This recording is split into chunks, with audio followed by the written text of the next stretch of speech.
What are they doing? What are they doing? Khasi. Kỳ đang lại ayu.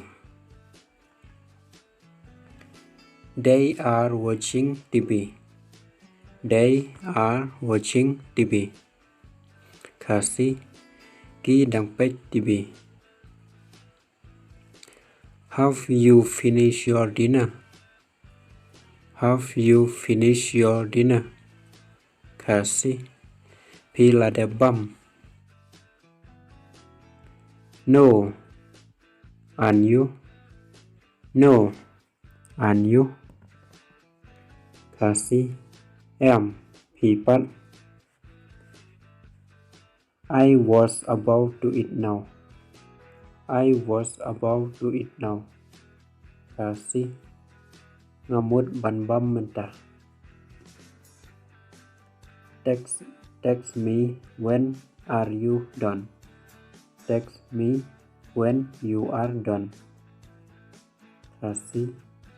Satek yanga ndapi madam.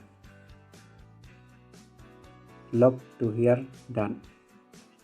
Love to hear that. Khasi. Sau tenat ban yo sngau kumta. Where are you going? Where are you going? Khasi. Chano phinlay. I have some work to do. I have some work to do. Ngadon ketu kene kikam benlek. We can just sit down and watch. We can just sit down and watch. Khasi. Ngimla ban susong bat pen. What do you want us to do? What do you want us to do? Khasi. Cái phikwa yangi ba hinlek. Never stop praying.